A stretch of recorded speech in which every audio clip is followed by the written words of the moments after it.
Sa ating pinakamamahal na Honorable Wilde, Honorable Pastor Wilde Estrada Almeda at sa lahat po ng mga kamag-anak niya. Mapagpalang gabi po sa inyong lahat.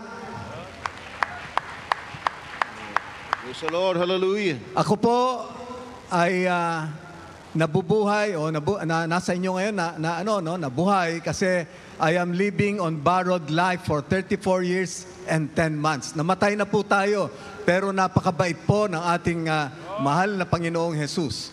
Amen.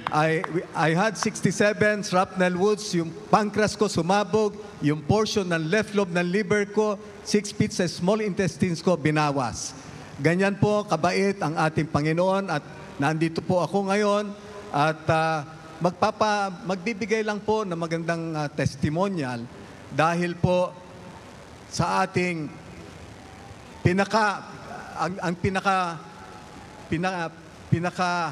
pinasasalamatan po natin ng lahat ang ating mahal na Panginoon, no?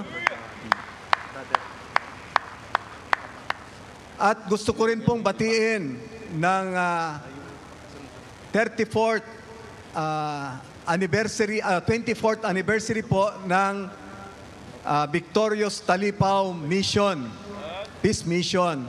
Noon po 2000 na yan, year 2000, nandun po tayo sa Kauswagan.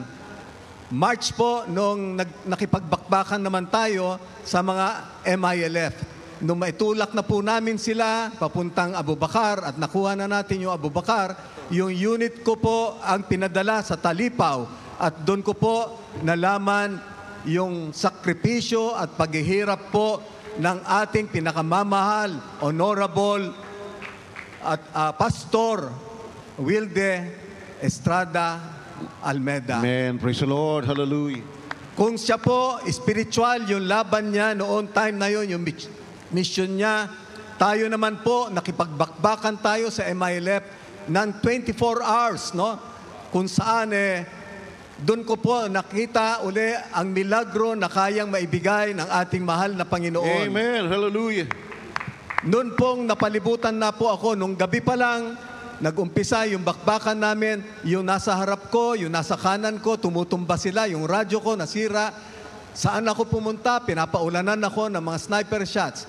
The following day, yung rain clouds po na namuo sa taas, no? Napaligiran na po kami. 100 lang kami, yung kalaban namin maghihigit 300. So I prayed so hard. Never in my life did I implore God's help that way. Ang sabi ko, Lord, pa-clear mo tong ulap kasi hindi kami aatras, magpapakamatay kami dito. Yung piloto ng chopper, sabi niya, Sir, aalis kami, i-jettison namin yung mga bomba namin, babalikan namin kayo.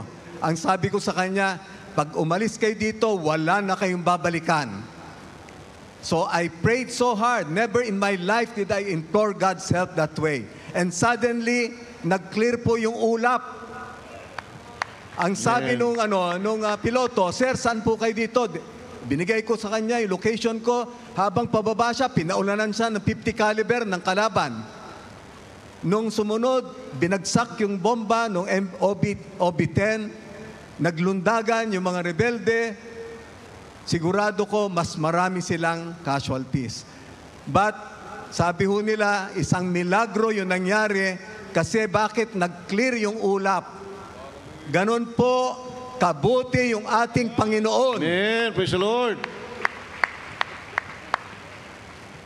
Yan po yung marami pa po akong kwento sa inyo na pwede hong makuha ninyo na lesson ba kung paano po ako sinalba ng ating Panginoon. I have outlived the life of a cat, no? So mahigit siyam na po akong muntik mamatay. Ilang beses akong muntik mamatay, nasubukan ko na rin namatay. Pero mabait po ang ating Panginoon. Ang sabi ho ni Boy Abunda, no, na-interview niya ako, Manong, sabi niya, meron ka bang anting-anting?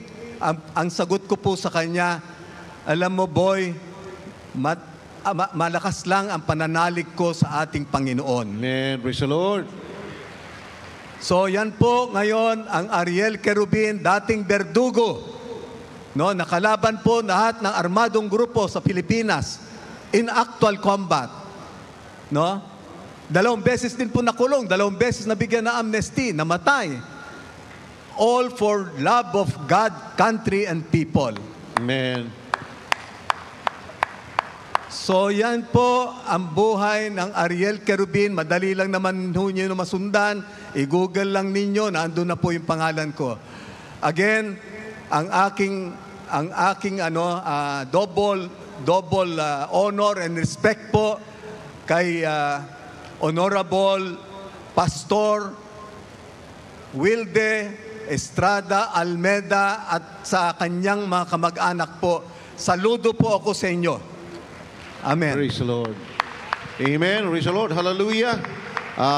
God bless you po sa ating beloved Colonel Ariel Kerubin.